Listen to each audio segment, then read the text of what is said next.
guys, and welcome back to Art a la Carte. And in today's episode of Digital Drawing 101, we're going to begin at the basics of drawing digitally. So I've already went ahead and went over the different hardware, like computer and graphics tablet that I use, and then I went ahead and did a light review on 3 different digital drawing software. So I did one on Paint, which is like the one that almost every computer has. I did one on Photoshop, which is probably the most popular of all digital art software. And then my personal favorite, which is Clip Studio Paint. So if you're having any questions about software, check those out, and I'll leave a link to the playlist for the digital drawing in the description box below.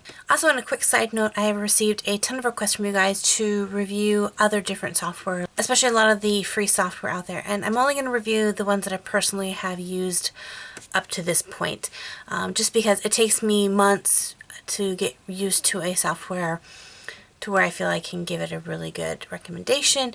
And 2, my computer just really can't handle much more in the form of software. So I'm kind of not big on downloading a ton of software to my computer at this time. What is this? This is what I look like on work days.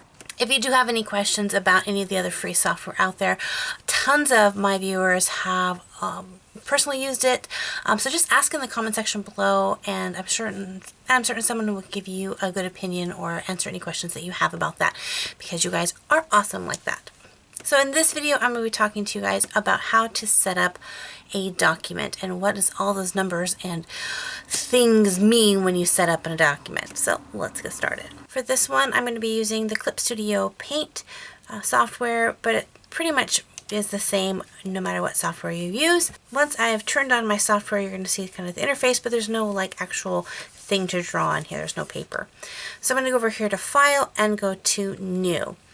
Now in here, I talked a little bit about this in the review, but if you use the Clip Studio Paint, you're going to have your options of illustrations or comic. And the difference between these two is this is just going to give you a blank page, and this one is going to give you one with guidelines, because this software is mainly focused on people drawing comics or manga, things like that. So for this tutorial, we're going to use just the illustration board. Down here, it's going to give you some specs as far as what size you want it to be, as far as presets, so that you can already pick out some preset things. I've even made my own, and you can create your own one here.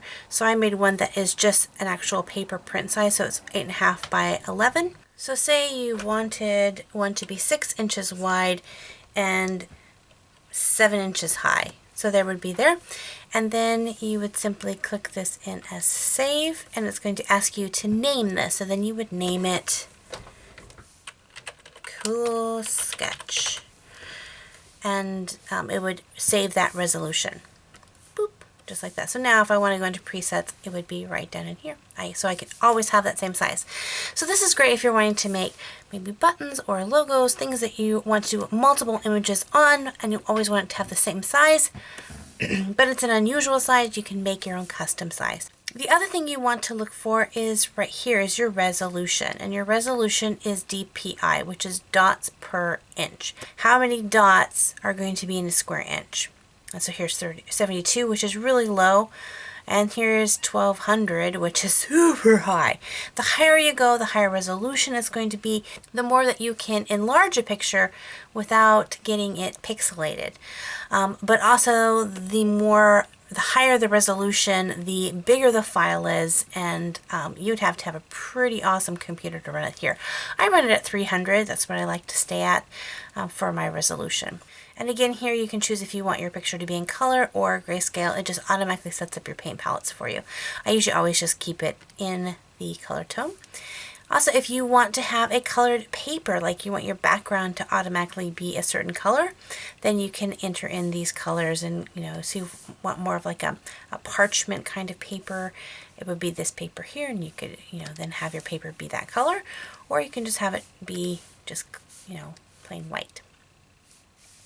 So this is how you set up an image. As you know, I read your guys' comments very thoroughly, and that's why I don't really record these videos too far in advance, because I really wanted to take into consideration your guys' questions. Because if there's something that I'm not quite getting through, and a lot of you guys are asking questions about it, then I really curtail these lessons to meet what the majority of the questions are. So I've had some of you guys say, when you draw a picture, why does it come super dotty and kind of blurry looking, and not those really crisp fine lines that you'll see like in like the drawings that I do or drawings that other people do. So if you have this effect going on in your drawing, that means the size of your picture is too small. Right here I have this at 400%. So if I was at normal size, this is 100%. So that's where you're getting your clear lines. And also my DPI is way too small. So this is the DPI of 72. So let's get rid of that one. Nope, don't save that. So that was that setting here. Whereas if I go here, I'm getting a good, almost 8.5 by 11. I'm going to change my DPI up to 300. And as I go here, even if I zoom in a little bit, I am getting a super, super nice crisp line. And there's not going to be any of those like pixels and things like that. So you want to make sure your DPI is up high enough and that your size of your canvas is big enough too. So hopefully those kind of help answer some of the questions that you have. Hopefully that helps you as you are setting up your original file with what the size should be and what all those numbers and blah, blah, blah.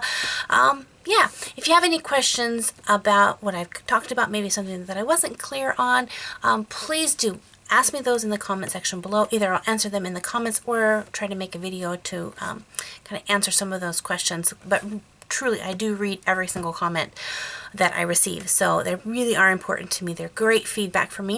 And if there's something that you have been wanting to learn specifically about digital drawing, let me know in the comments. I probably have it already on my list of things I'm going to cover, but just in case you have asked that awesome question that I didn't think of, which has happened a lot of times, I'll be able to try to fit that into the curriculum that I have.